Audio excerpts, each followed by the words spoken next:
Hi friends, welcome to Vasavi YouTube channel. ఈరోజు నా స్టైల్లో గంగవాయిలి మామిడికాయ పప్పుని ఎలా చేయాలో చేసి చూపించబోతున్నాను. సో వీడియోని కంప్లీట్గా స్కిప్ చేయకుండా చూసేయండి. ఇప్పుడు మనం ప్రాసెస్లోకి వెళ్దాం. ఇలా గంగవాయిలి కూరని ఫస్ట్ చుంచేసి పక్క పెట్టుకోండి. ఇలా చుంచిన గంగవాయిలి కూరలో శుభ్రంగా కడిగేసి నీళ్ళు పోసి దాన్ని పక్క పెట్టేసింది. నేను అర్ధగంట ముందే పప్పుని నానబెట్టి కొంచెం పసుపు వేసి పక్క పెట్టుకున్నా. అలా నాన్న పప్పులోకి ఒక 5-6 పచ్చికాయలు కూడా ఇలా కోసి వేసేసుకుంటున్నా. పచ్చికాయలు వేసేసుకున్నాక మామిడికాయ మీదకి పొట్టంతా తీసేసి ఆ మామిడికాయను కూడా కోసేసుకుంటున్నాను. మామిడికాయ అంతా ఇలా మంచిగా కోసేసుకున్నాక ఇప్పుడు దీంట్లోకి ఒక 2 ఉల్లిగడ్డలు కూడా కోసి వేసేసుకోవాలి. ఉల్లిగడ్డ కూడా ఇలా కోసి వేసేసుకుంటున్నాం కదా. ఉల్లిగడ్డ అంతా ఇలా మంచిగా కోసేసుకున్నాక ఇప్పుడు దీంట్లోకి ఒక 4 టమాటాలు కూడా కోసి వేసుకోవాలి. ఇందులో చింతపండు వేయాల్సిన అవసరం లేదు, ఎందుకంటే మనం మామిడికాయ వేసాం కాబట్టి చింతపండు వేయకుండా పర్వాలేదు. టమాటా అంతా ఇలా కోసేసుకున్నాక ఇప్పుడు దీన్ని శుభ్రంగా కడిగేసి గంగవాయిలి కూరని ఇందులో వేసేసేయాలి.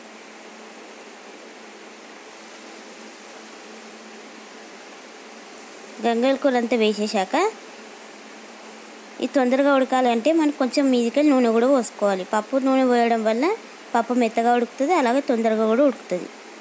ఇప్పుడు దీన్ని మూత పెట్టేసి ఒక 4-5 విజిల్ వచ్చేదాకా మంచిగా మెత్తగా ఉడకబెట్టాలి.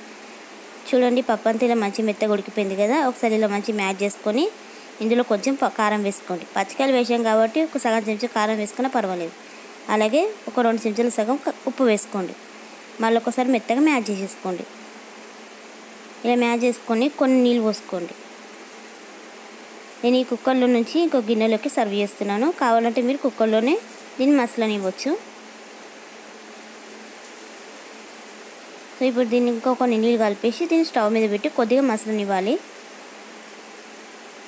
ఎక్కువసేపు మసలాల్సిన అవసరం లేదండి, దీన్ని కొద్దిసేపు మసలు పెట్టాలి. చూడండి, ఇలా మసలింది కదా. ఇప్పుడు దీన్ని దింపేసి కొంచెం పోపు పెట్టుకోవడమే. స్టవ్ మీద ఒక చిన్న కడాయి లాంటిది పెట్టి దాంట్లో ఒక 2 చెంచాల నూనె పోసుకోవాలి. కొంచెం జీలకర్ర, కొంచెం ఆవాలు వేసుకోవాలి. అలాగే ఇప్పుడు దీంట్లోనే ఒక 2 ఎండుమిర్చి వేసుకొని ఒక 4-5 ఎల్లిపాయలు వేసుకోవాలి. ఇప్పుడు కొంచెం కరివేపాకు కూడా వేసేసుకోవాలి. ఇవన్నీ మంచిగా వేగాక ఇప్పుడు పోపుని తీసుకొని పప్పులో కలిపేయడమే. అంతే ఫ్రెండ్స్, ఎంతో ఈజీ అయినా మీకు గంగవాయిలి కూర మామిడికాయ పప్పు ఇలా రెడీ అయిపోయింది. ఒకసారి మీరు కూడా ఇలా ట్రై చేసి చూడండి. ఎలా కొద్దిందో నాకు కామెంట్ చేయండి. అలాగే నా రెసిపీ కనుక మీకు నచ్చినట్లయితే ప్లీజ్ ఒక లైక్ చేయండి, షేర్ చేయండి.